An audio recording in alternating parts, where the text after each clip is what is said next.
Fear not, citizens, hope has arrived because we are back with more My Hero Academia. This is the Amateur Otaku podcast where we cover all things in the world of My Hero Academia, whether that be the anime, the movies, the manga, the spin-offs. I'm your host today, President Mike. Joining me, as always, the heroic pun himself, Isaac Wolf. How's it going, Isaac? I'm not so exhausted, but I'm tired. Uh, um, you're not exhausted, but you're tired? Yeah. Sure. So, guys, My Hero Academia is on break yet again. Horikoshi needs to get as much rest as possible, I guess, because he's in the end game now, and we want to make sure that manga sticks the landing. So, we are, in the meantime, like we always do, whenever we're on break, covering My Hero Academia team up missions. This time we're covering chapter 3.1 titled Who's Prince Charming? So last time on Team Up Missions, Brandon and I covered a battle between Melissa Shield and Mei Hatsume as they try to figure out who is the best engineer. And AKA the smartest indirect cat fight in the franchise. yeah, it was a fun back and forth, and it was also just really cool getting Melissa back in with the main cast, having her come to Japan. So that was fun. Brandon and I talked at length about how awesome that chapter was. So if you missed it, I'm sure we'll have it linked down below. Isaac, this is an interesting combo, and I kind of wish Brandon was here. This is the first team up mission so far where Deku is not directly involved in the story. And I say, thank you for that. Yeah, I feel like that's what the heart of the story is, right? Like we see Deku's story. It's called My Hero Academia. Using this as a chance to focus on characters like Sun Eater, Creati, Ingenium, Fat Gum. I think that was a really clever opportunity to kind of have like these side stories, follow the other characters. Yeah. But the fact that there's some money involved in this, I'm not gonna deny that. But the fact that they feel that the character themselves is so well written and so that it can make spin-off of one shots that focusing on more than one character, as in the side characters and all that. Yes, it's just a testament to the writing ability of Horikoshi, I would argue. Definitely. And that's something I try and speak of at length when we do My Hero Academia, right? Is that Horikoshi is so talented because he can make all of these characters basically have their own series. Like they're all strong enough to be the lead on their own franchise. With the And exception of Mineta. well, yeah, but they even make a dig at that in this chapter, which is pretty funny. So yeah, I think that's just a testament to how great of a writer Horikoshi is, but also it's a detriment at times because in the main series, we're constantly like, Yaoyorozu's underutilized, Uraraka's underutilized, Ida is basically non-existent, etc., etc. But go ahead. Which is why I mean with the whole argument about where is Deku and all that. Yes, we could talk about earlier, but then the complaints of why don't you use XYZ more? Yeah, but that's why I feel like team up missions and Yuka Akiyama's writing style is perfect for that, right? Where we can have them group off like this. We can tell stories where Sun Eater's the main character. I mean, come on, that's amazing.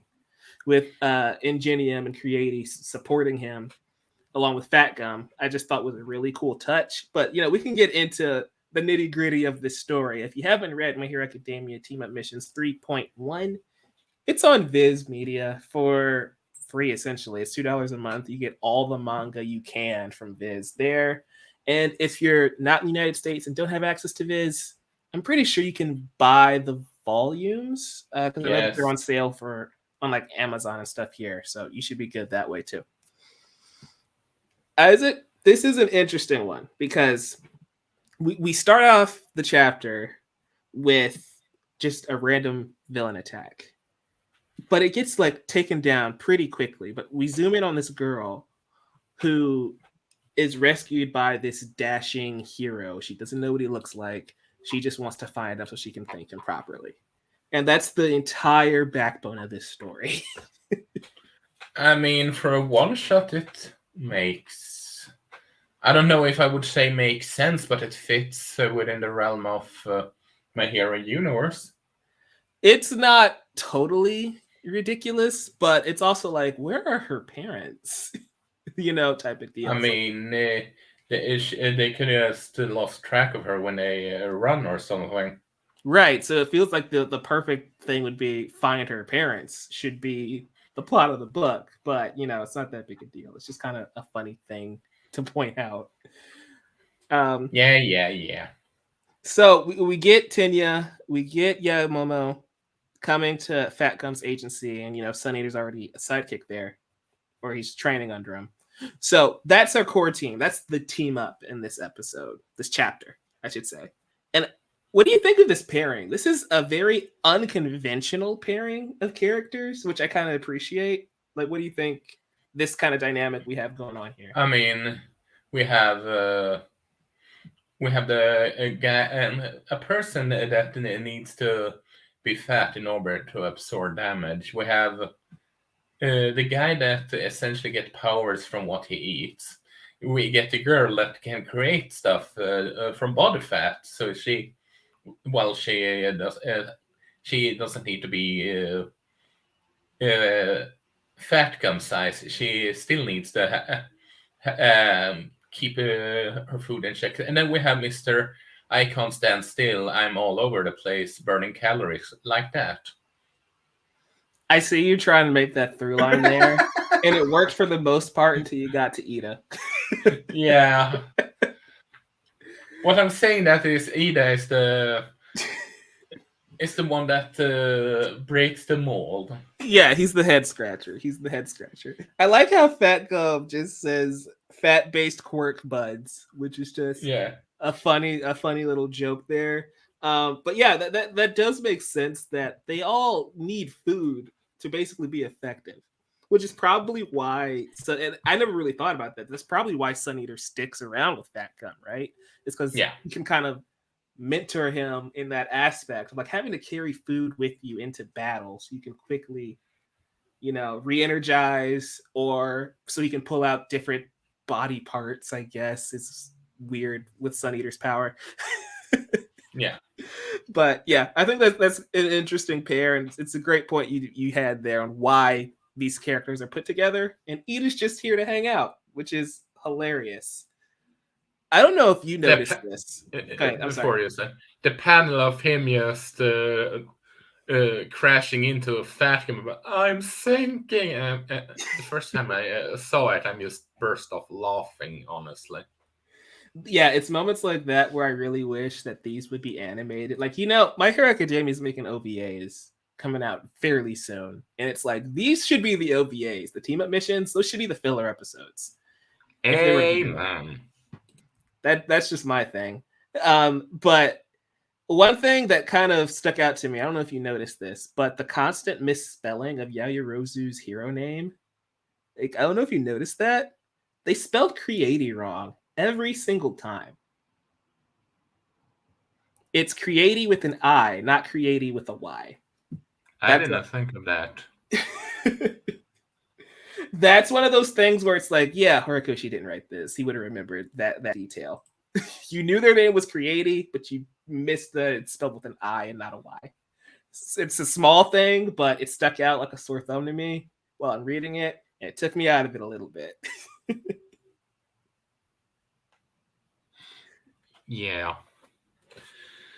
but I mean, you can argue that he should have double checked that with Horikoshi. I'm not gonna lie, but it's not like there is. I'm not gonna also say be a translation issue though, like the English translation could have goofed up too. That it could. It's not like a certain. I'm not gonna go into detail as of which manga.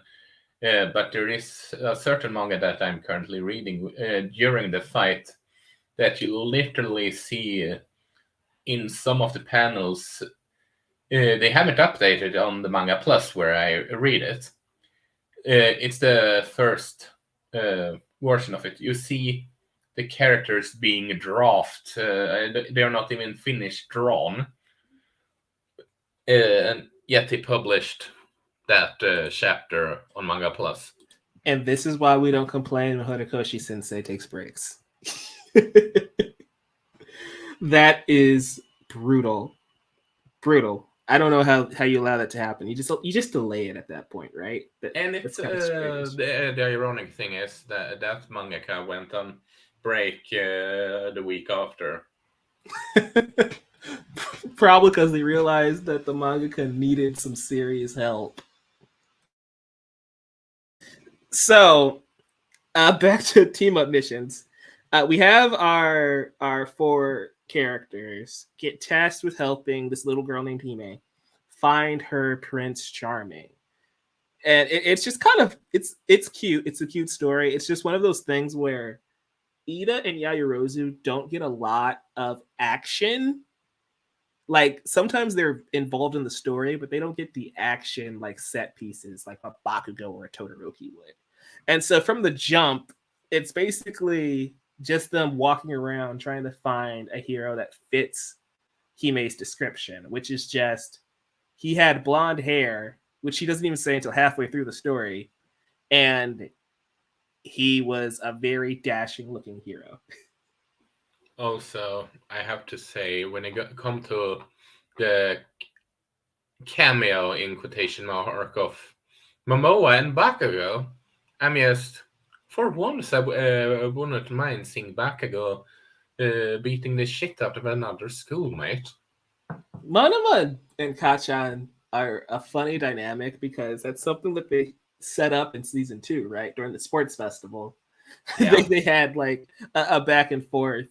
And so you're right. It was kind of one of those things where, and we even saw that in this past season, where Bakugo is making improvements and it broke Monema's psyche. And so it's like their little rivalry is one of the funniest parts of the Class A, Class B relationship. And I wish they leaned into it a little bit more. You're right. It's pretty funny. It's a great utilization of Bakugo because when you can root for him to beat somebody up, you're golden. Perfect. Yes, I'm not that big of a fan of Monoma. I prefer her over Mineta, but Mineta isn't even a character. He's not. And so as we're going through this chapter, looking for this dashing hero, we immediately find Todoroki, because again, the girl doesn't say he's blonde just yet at this point in the story. And Shoto is just standing here like, yeah, it's not me. I don't know who it was. And they see Mineta, and then they kind of just walk away because he's not even worth their time, which is just a funny gag. Yeah. It's hilarious. It's one of the best uses of Mineta in a long time, but it's also like Horikoshi had to make Mineta so awful to where the sight of him makes you cringe, so that this joke can pay off. So if all those years of Mineta were to build up to this joke, it might have been worth it. Honestly, I wouldn't be surprised if Shonen Jump forced Horikoshi to create a quote-unquote character like Mineta, because if you really think about it, who is the one that he gives the least work with? Mineta. I mean, you can argue that there's characters who get way less than Mineta, like Sugar Man or Kota. Even Toru and Ojiro don't get a lot of screen time. Yeah, but they get more quality screen time than Mineta, I dare argue. I mean, it depends what you consider as quality screen time. You know, if Mineta shows up, you get a pervy scene and somebody's really into that. You know, I'm not here to judge people. You know, Isaac, we're not judging here. It's a non-judgmental space. Yeah, fair enough. Oh man! So we get past Mineta. We go to Can't Stop Twinkling and Tailman and all these other random characters, and we're just kind of it's a cute story. The dialogue is fine. It's just not a lot of action in my Battle Shonen spinoff, which is kind of funny. Yeah. But I do like how we have a moment where they realize that Amajiki is being very depressing because that's just Sun Eater's entire character, right? And we see like his internal monologue of how he doesn't feel like he's as good as even Yayorozu and Ida, let alone Nejire and Mirio, right? His actual classmates.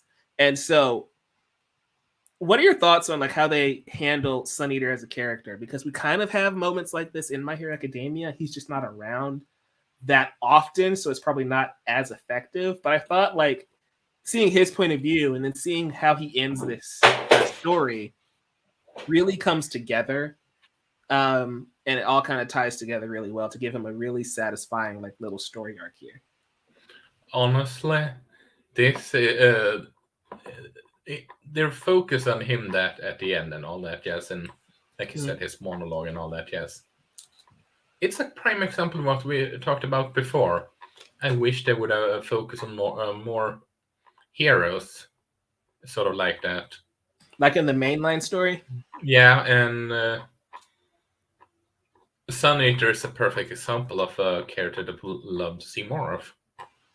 Yeah. I think, again, blessing and a curse of Horikoshi's writing style. Horikoshi effectively made a superhero universe, right? He made his own mini Marvel universe in a way. And like Marvel, you have Spider-Man, who's the main guy, like Deku. But you also have the Fantastic Four getting their own books, the X-Men getting their own books, the Avengers getting their own books, and then even inside of that, Captain America and Iron Man get their own stories outside of the Avengers. And so the problem is My Hero Academia has to try and juggle all of that.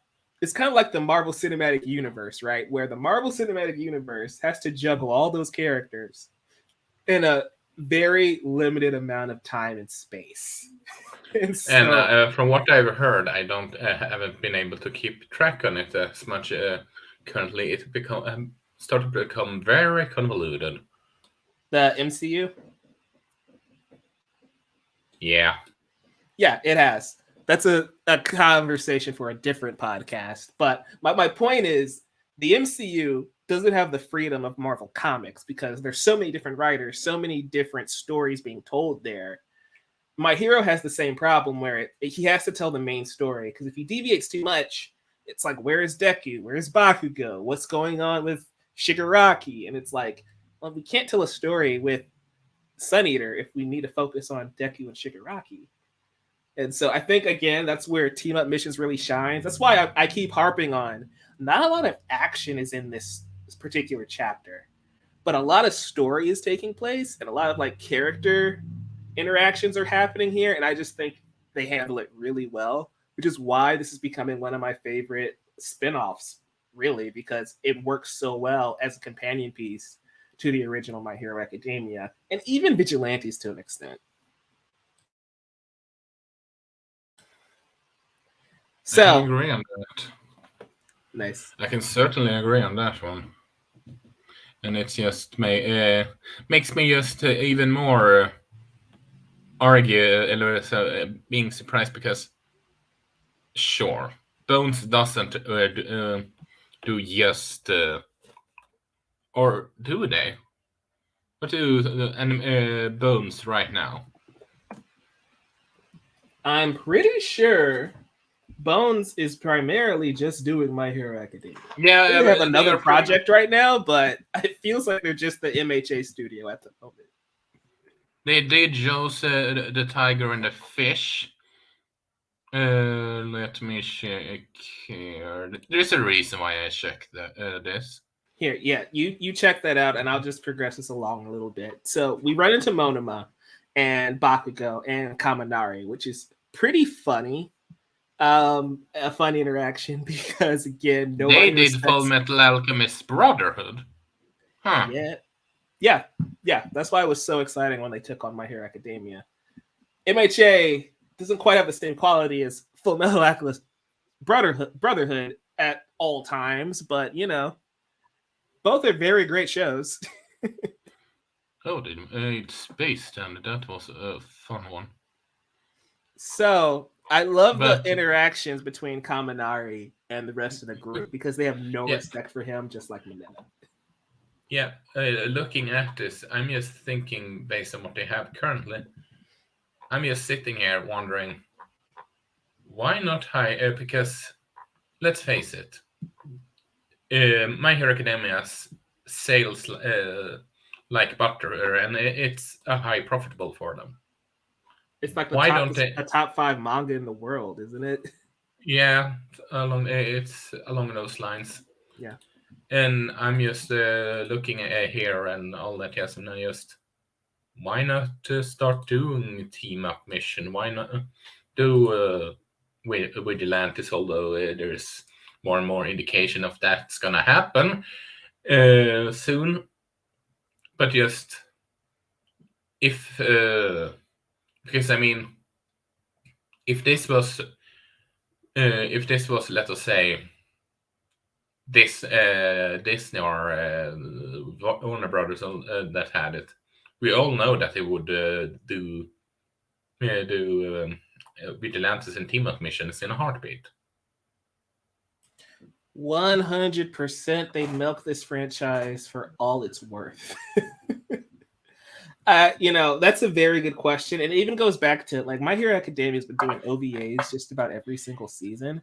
And I feel like team up missions or even vigilantes would make really great OVAs. Or even just an All Might prequel OVA would be really cool.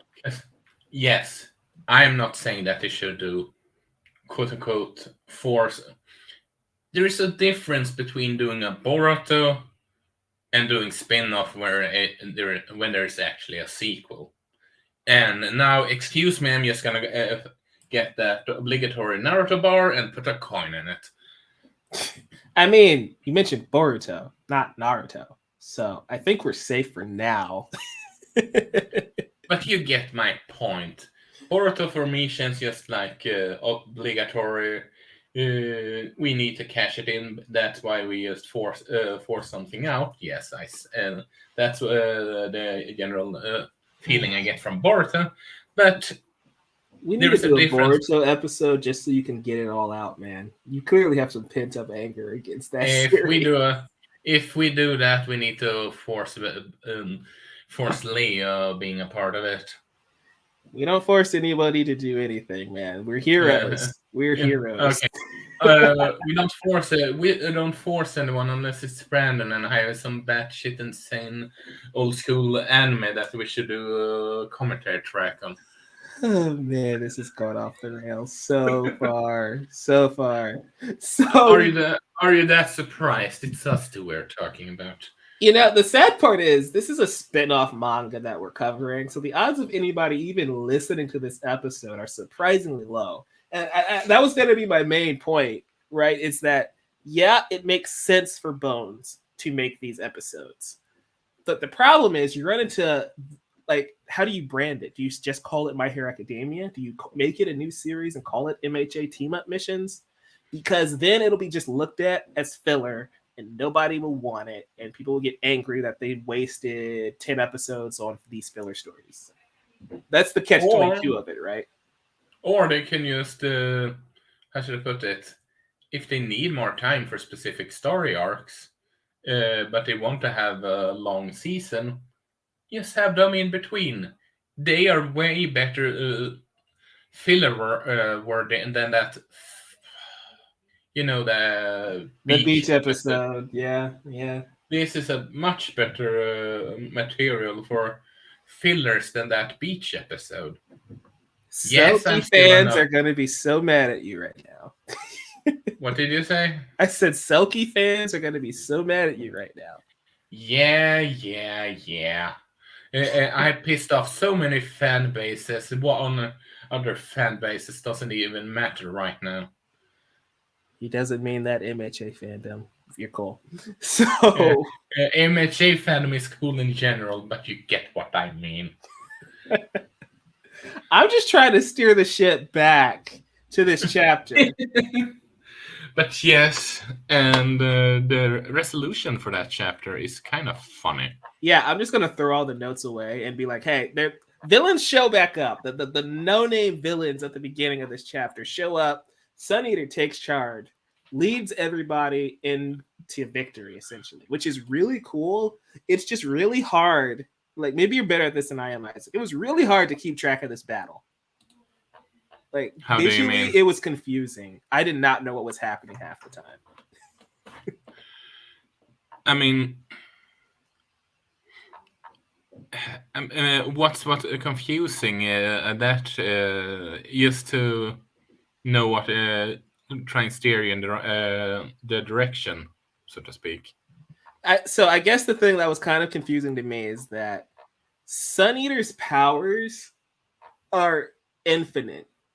And in black and white, I can't tell what the heck he's doing half the time until I see octopus tentacles. And it's like, okay, I at least know what that is. But half the time, it's just big whoosh and pows, and I can't see a thing. That's just me. Maybe on the device I'm reading on, it just wasn't like cropped properly. So I was getting like clips of the next page and it was throwing me off.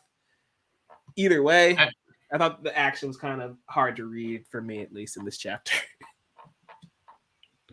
It wasn't that much. I wonder if. Do you know what I think he did? Because I'm looking at it now. That I think maybe that's why it became cropped like that. Going back to the octopus, he used ink. That's a guess I have. Can you repeat that? I kind of missed you there. Sorry.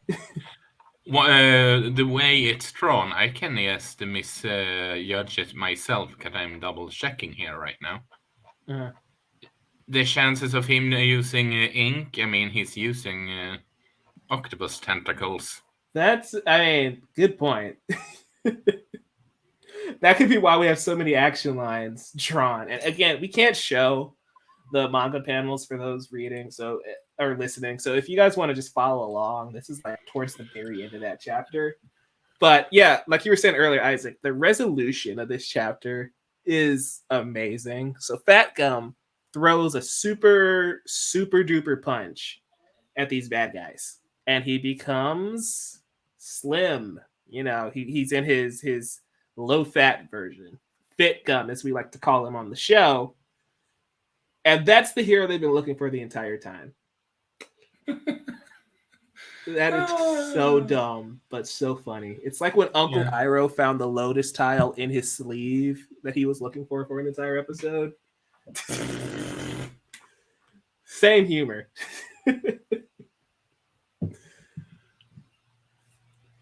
It was a cute resolution, though.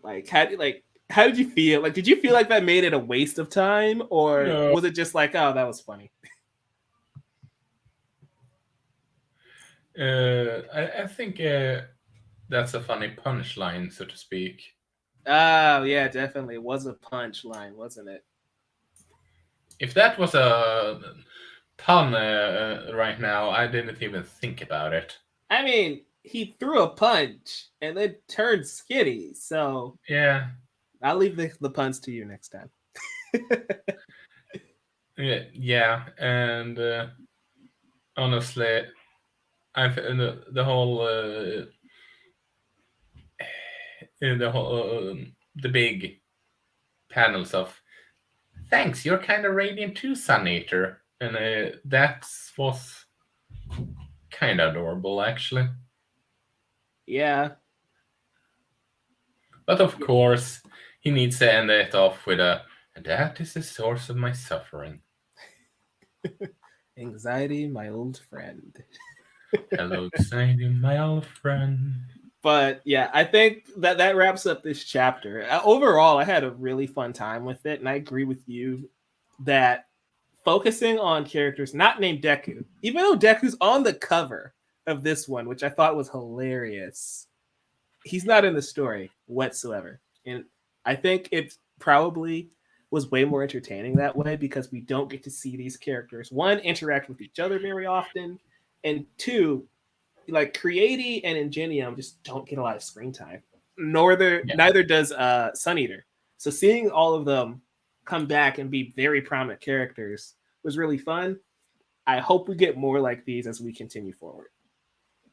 And Bones, if you for some ever reason hear this, if you do fillers at some points, use this instead, please. That's the thing. So no spoilers for the folks who are anime onlys when it comes to MHA.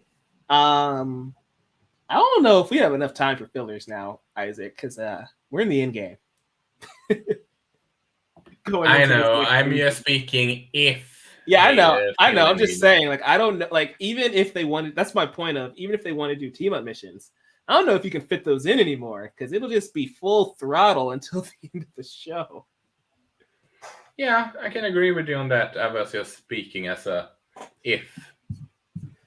Oh yeah, I'm with you there. We're getting OVAs in less than a month, so yeah, these would be fun OVAs. I'm not that big into baseball, but considering how big it is in Japan, I'm not that surprised that today you have baseball as a team for an OVA. Pretty much every shonen show has it, as far as I can tell, or at least when it comes to the big ones. It is hilarious because you think about baseball and you think about Deku, right? So you look at the cover or the poster that they released for that baseball OVA, and Deku is nowhere to be found. And I just realized, is this a joke from the movie A League of Their Own, where the most iconic line is "There's no crying in baseball," and that's why Deku's not there. Again, I'm leaving the humor to you, but that's something that stuck out to me. I'm like, if that's the joke that they were going for, that was pretty funny. Yeah, okay, that I can agree on. Okay. I think that's a wrap for MHA Team Up Missions 3.1. Who's Prince Charming? Isaac, did you have anything else you wanted to add in this episode while we're still on break, waiting for mainline My Hero to return? Well, we have a lot planned out for this month, even though it's on break. We have a certain Ghibli movie that I'm not going to spoil that we're going to cover this month. We are going to, cover more My Hero Academia when it comes back, and also while me and Brandon has covered it before we did YouTube.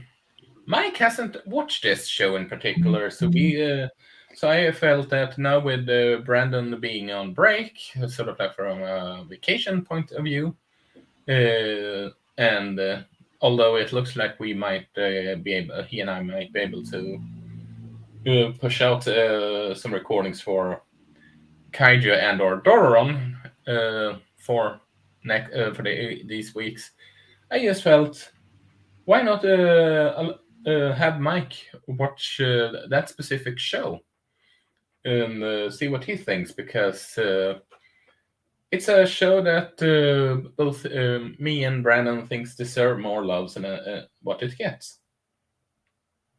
Sounds fun. Can't wait to start it and check it out.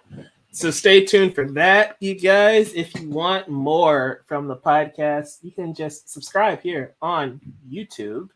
Get us to 100 subscribers. We are so close. So hit the subscribe button if you enjoyed this video and all the My Hero Academia coverage we are doing on the channel. And if you're into more than just My Hero, like Isaac said, we've got you covered. Also, follow us on Twitter at Amateur Otaku Pod. We're also in your podcast feed, wherever you get your podcasts.